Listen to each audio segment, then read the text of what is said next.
राजस्थान की राजनीति इन दिनों गरमाई हुई नजर आ रही है।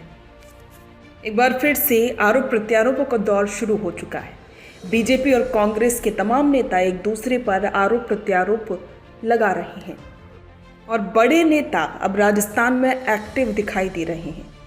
राजस्थान में 6 विधानसभा सीटों पर उपचुनाव होने हैं और इसके लिए अब तमाम नेता सड़कों पर हैं, लोगों के बीच जाने लगे हैं और रणनीति को बनाने लगे हैं।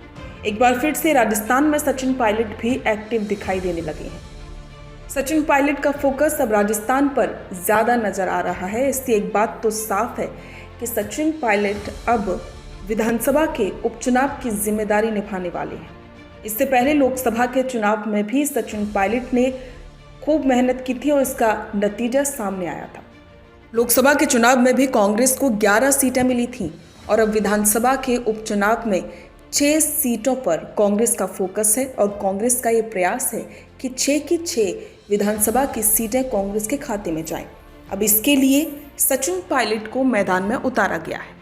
तो वहीं दूसरी तरफ बीजेपी में जिम्मेदारी सौंपी गई है प्रदेश प्रभारी राधा मोहन अग्रवाल को और नए प्रदेश अध्यक्ष मदन राठौड़ को।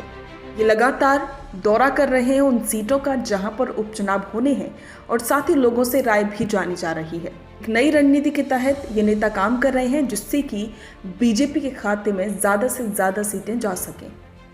ऐसे में ये नेता एक दूसरे पर वार पलटवार करने से भी नहीं चूक रहे हैं। खास करके राधा मोहन अग्रवाल और सचिन पायलट एक दूसरे पर लगातार वार पलटवार करते हुए दिखाई दे रहे हैं। बीजेपी प्रभारी ने तो सचिन पायलट को बेचारा तक कह दिया है और सचिन पायलट ने भी इसका बखूबी पलटवार किया। आगे बढ़ने से पहले दोनों के बयान आप सुनिए। इस देश का लोकतंत्र आपको राजनीतिक रूप से लड़ाई लड़ने का अधिकार देता है और मेरे खिलाफ भी लड़ाई लड़ने का अधिकार देता है। वहां तक तो चलता है, लेकिन रात को घेर करके नौजवानों के साथ आप सोचेंगे कि हम गाड़ी पर आक्रमण करेंगे। मान लीजिए शीशा टूट गया होता तो इस राजस्थान में रहते हुए आज के बाद मेरे जीवन पर अगर किंचित मात्र भी खतरा आता है तो मैं उसके लिए सिर्फ और सिर्फ सचिन पायलट को जिम्मेदार मानूंगा। राजनीति का ये कोई तौर तरीका नहीं है।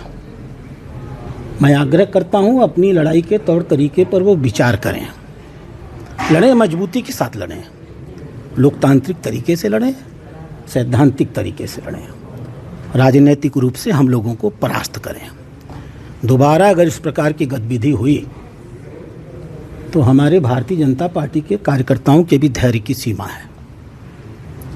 और मैंने तो अभी कुछ कहा ही नहीं है।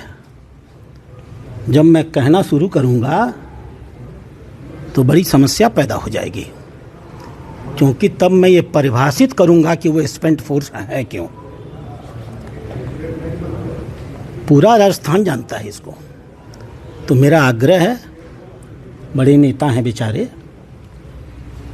परेशान हैं, मैं जानता हूँ, अपनी पार्टी में ही परेशान हैं। अपनी पार्टी में लड़ लें पहले, फिर दूसरी पार्टी से लड़ लेंगे।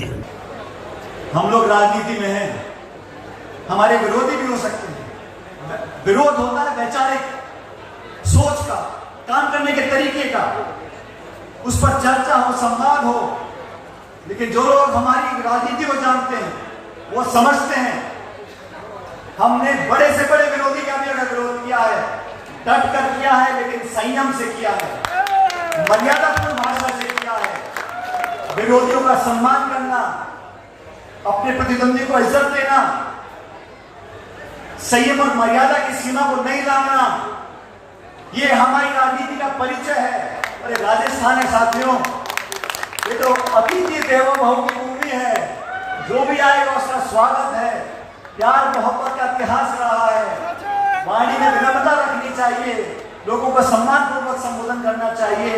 और अगर राजनीति की बात आ रही है तो उपचुनाव आने वाले 5-6 जगह। दोनों के बयानों से एक बात तो साफ है कि बीजेपी प्रभारी ये बात मानते हैं कि सचिन पायलट अब राजस्थान में उतर चुके हैं, तो बीजेपी के लिए बड़ी चुनौती बन चुके हैं।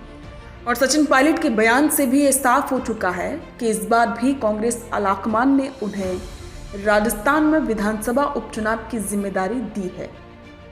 पायलट के लिए बड़ी चुनौती होगा कि इन 6 की 6 विधानसभा सीटों पर कैसे जीत हासिल की जाए, क्योंकि 2 सीटें खिवसर और चौरासी बड़ी चुनौती हैं।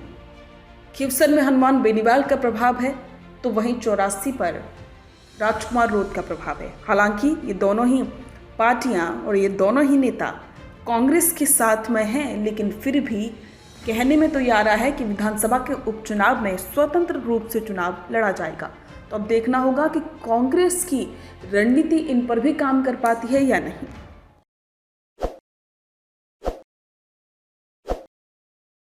ताज़ा खबरों के लिए विजिट करें द फैक्ट इंडिया की वेबसाइट और डाउनलोड करें द फैक्ट इंडिया ऐप।